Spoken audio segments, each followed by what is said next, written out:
have conversation, or one of a couple, because I think I am going to cover Nvidia later. Do a little breakdown of what I see going on coming into earnings tomorrow, and the possibilities. So basically, right now with Nvidia, the possibilities that are being discussed are either a very strong rally or a very muted response to their earnings. But as we all know, there's another possibility, but that is for later. So tune in later for my breakdown of NVIDIA. For now, what I want to talk about is the fact that sometimes, many times, most times, feeling good is an inhibitor to your wealth creation, to building your actual financial nest egg base, to continuing the foundation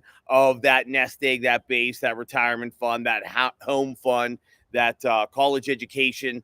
So most investors don't realize this, but there are several areas that feel great to have go your way, but really end up costing you a significant amount of money. So, what are those three things? Well, the first is taxes. I'm going to talk a little bit about long term versus short term gains and why that's important. So, some of you may have an idea, but stay tuned. It goes a little deeper than you think. Because this gets down to your portfolio, your investment management, your cash management, and your risk management, and why you have to be very specific in those three areas. Two, returns versus standard deviation. What you will always see touted is someone's returns. I make X percent a year. If you've ever dealt with anyone pitching you investments, they're going to tell you the average return. They're not going to tell you the standard deviation. They're probably also not going to show you the growth of money with taxes and costs, being administrative costs and transaction costs included. We're going to talk about that too. Transactions will come more into play when we're discussing taxes, but that's going to come up here as well. So what is the third and final answer? What is the third thing that tends to lead investors astray, that gives them a false sense of pleasure and joy? And that is examining historical data, examining historical returns, and when they see them, woo-wee, that's the stuff. There is nothing like going into your investment manager's office, your wealth manager, your broker, your whomever, or even if you're doing your own research and seeing that historically, if you would have simply saved $1,000 a year over the last 10 years and invested it this way, that you'd be a multi-millionaire by now. It makes you feel good. One of the most misleading pieces you'll ever see. Truly. There are exceptions to that rule, but in general, looking at historical data ranks next to useless.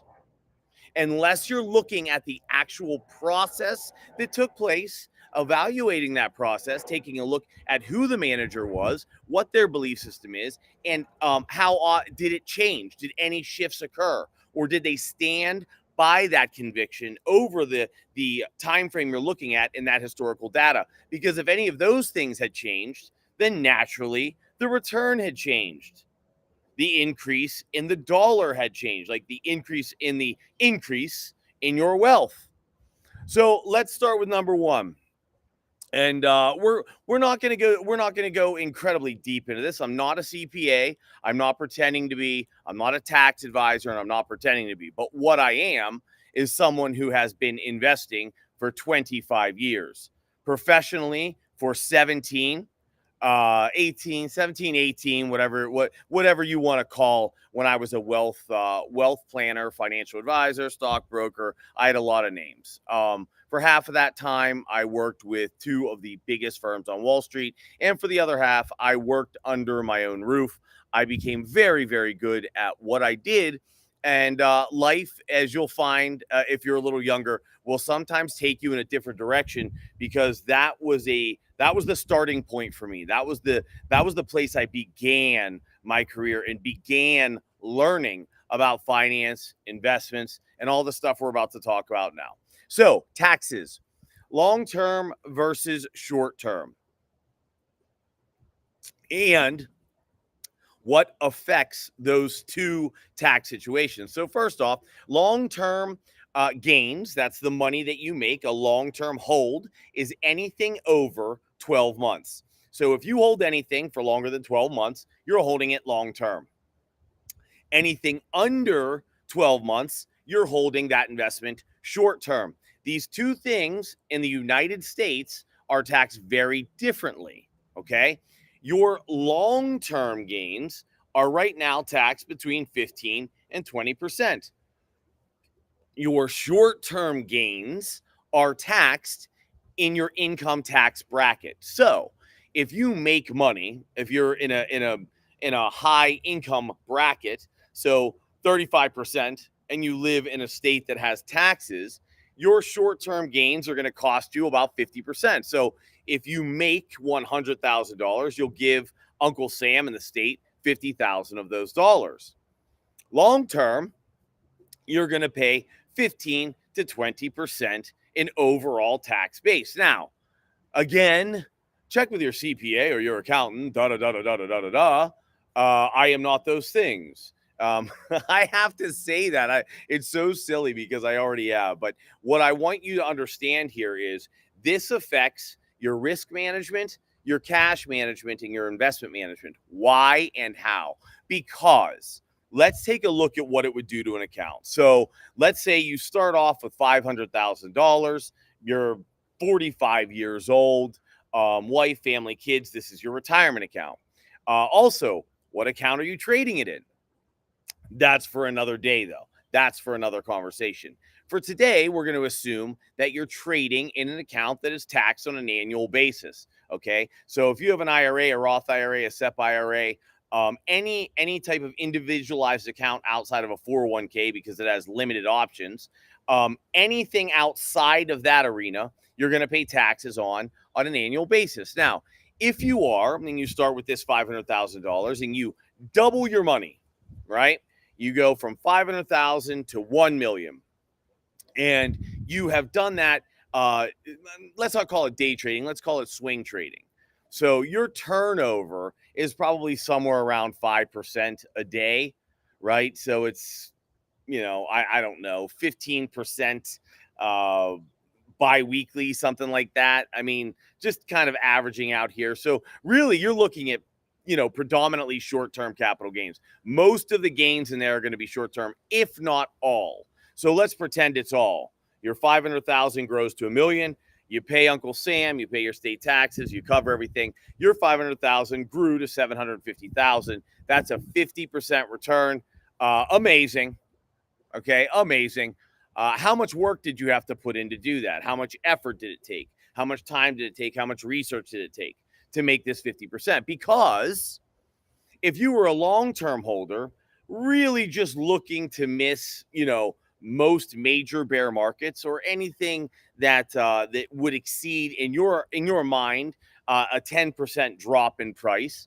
If you have a strategy like that, you're predominantly gonna be long-term capital gains. So for this conversation, we're gonna call it long-term capital gains. So you grow your money not from 500,000 to 1 million, but from 500,000 to 850,000. And by the way, making an additional 150,000 in the market on a $500,000 account is roughly 30%. That's tremendous.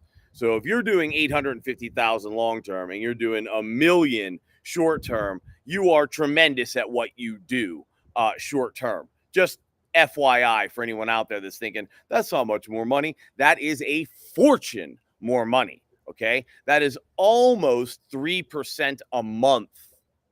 Okay, so let's not shortchange that scenario. You're at 850,000. You are gonna, let's just call it 20%, right? So you're gonna pay out $170,000. You have to pay that to Uncle Sam. All right. So you now sit on $680,000. So you have made what, $70,000 less than the short-term trader. However, you spent 30 minutes a 30 minutes a week, sometimes 30 minutes bi-weekly. All right. Now, this is just your accumulated returns with taxes excluded. Let's talk about one more piece of that puzzle and where those taxes come from. And that is the massive amount of transactions that are taking place. If you're managing this money for yourself, you are doing all the transacting. You are placing all the orders. You are doing all the transactions. What is the cost of that? I mean, if you're short-term trading, as in, swing trading, and you're turning over that account every couple of months, I mean, I don't know if you're going to be in a inexpensive self-directed account and E-Trade, something like that. If you're trading at that level, you're going to get some sort of discount. Call it $20,000. So you've made $50,000 more dollars as a short-term trader. You have, right? You've made $50,000 more dollars. Your account is at $730,000 after transaction costs and after your taxes are paid. Whereas your long-term investor is at $680,000. However, transaction costs, I mean, not even worth mentioning. Taxes, far less paid in taxes, and time spent doing their investing, their trading, negligible compared to someone who's trying to swing trade. Negligible. Half an hour a week, maybe half hour bi-weekly. Okay, so we can see how taxes and short-term versus long-term capital gains and transaction costs really diminish your money effectively. Because if you're spending so much time over here to make this additional 50,000, there's opportunity cost there. You are not working, which is probably far more income than you're going to make trading, right? So you're not working, you're not spending time with your family, you're not taking time off, you're not taking care of yourself physically, mentally, etc., etc., etc. So just in that one example, you might feel good. You go, look what I did. 500 to 730,000. Woo! At what cost compared to taking that 500,000 to 680,000? All right, moving on. Returns versus standard deviation and why that matters. We are going to use a very simple example here, folks. We're going to take a look at $100,000. What is the difference in standard deviation and what is the difference in returns, and what does that do to your actual money? Not what does it do to the annual percentage rate of return. I don't care. I want to know how much money I make versus how much money I lose versus what makes me more money. All that matters is how much money you're making, not how much your ego or your pride or your feeling of intellectual superiority is boosted by a high return. So we have $100,000. We lose 50% in year one. Okay. So our 100,000 is now down to 50,000. Everybody should be with me. In year two, we're going to make 100%. Cha-ching. What's 100% of 50,000? It's 50,000. So we had 50,000. Now we have 50,000 more. And guess what? We're back at $100,000. I don't think taxes are going to play a major role, but transaction costs most likely are. But let's not even get into costs. Just return. We're back to 100,000. In 1 year, we had a positive 100% return. In the next year, we had a negative 50% return, which gives us an average return of 25% a year. We just averaged 25% a year, and we made zip, zilch, nada. Does everybody follow that math? You lose 50%, you're down to 50,000. You gain 100%, you're back at 100,000. You subtract 50 from 100, that leaves you with 50, divided by 2 years, that is 25% per year in return, with $0 made. In fact, when you include costs and whatever negligible taxes there are, you've lost money and you just made 25% a year. Now, second example, $100,000. We make 5%. We now have $105,000. Year 2, we make 5%. We now have $111,000. In each year we made 5%. Our average rate of return was 5%. We made 5% per year, and that gave us $11,000. We made 25%, and that gave us $0. What is the difference there? The difference there is simple. And the reason I use such an exaggerated example is because it's simple to understand. The difference is the amount of gain versus loss. It's not like 100% return is small, right? Well, neither is a 50% loss. Now, people will argue back and forth. Well, that in that example, I mean, it's such a small scale, yada, yada, yada. That's the point. If I stretch this out over 25 years, the math is going to be tedious and boring. However, the same point is proven no matter how many years you take it out. When you lower standard deviation, and if you can lower it to 0 in example 2, I mean, that's amazing. You'll make far more money than your buddy telling you how much money he made in a cryptocurrency or a commodity or whatever stock has gone parabolic, because his standard deviation is going to be through the roof. And over the long term, standard deviation destroys wealth creation. I hope that example was straightforward enough. On to number 3, historical backtesting. Now, what professionals love to do is to give you historical backtesting. Why? Because it's easy to manipulate.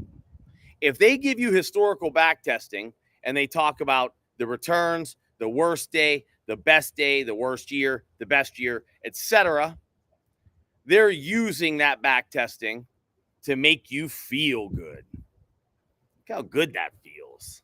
Look, average 22% a year, average standard deviation 8%, worst day 11%. Amazing. That's the worst you can do. You're going to average 22%. This is great.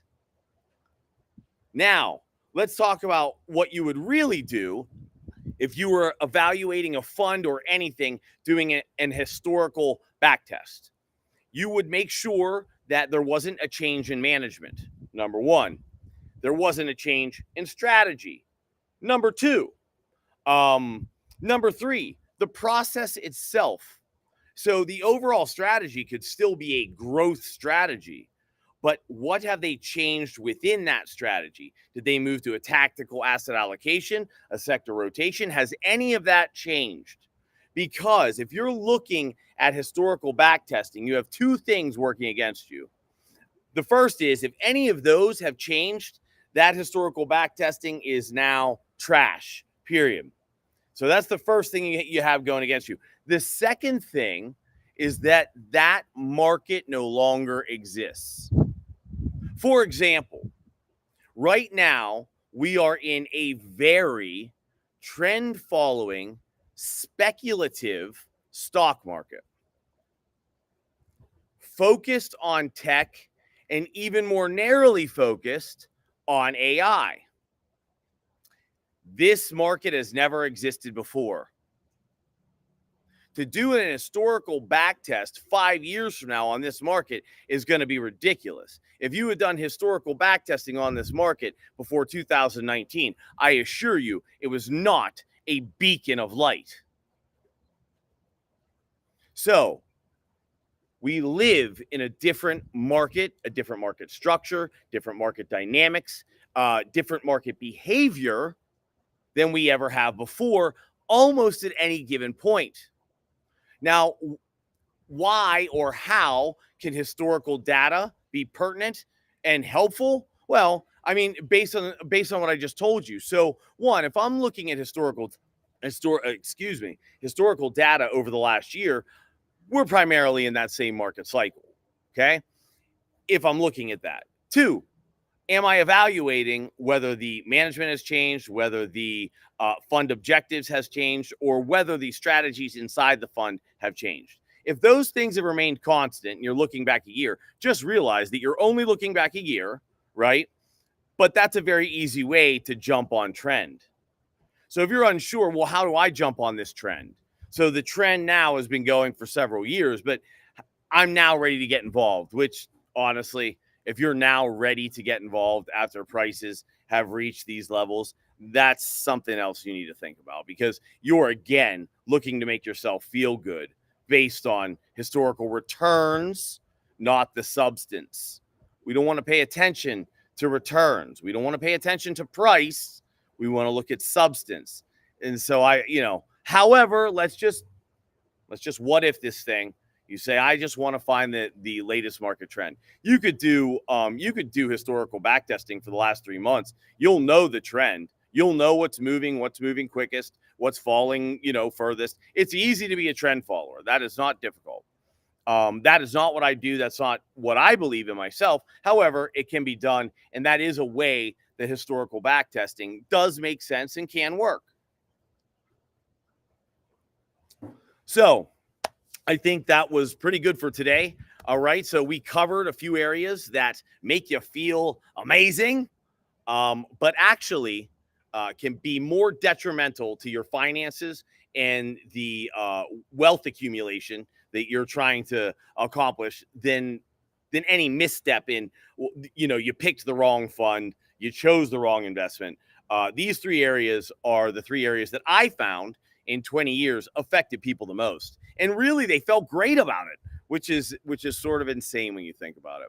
I'm going to end there. I want to thank everyone that showed up today for this live, and remind you that if you're not feeling mentally healthy today, tomorrow will be a better day. Stay positive. Do something you enjoy. Make yourself feel better. Put a smile on until it's real. Reach out to a friend. Reach out to me. But keep your head up. Tomorrow is a new day, and every day above ground is a good day. And sometimes it doesn't feel like it, but it really, really is. Thank you so much, everybody, and I will see you next time.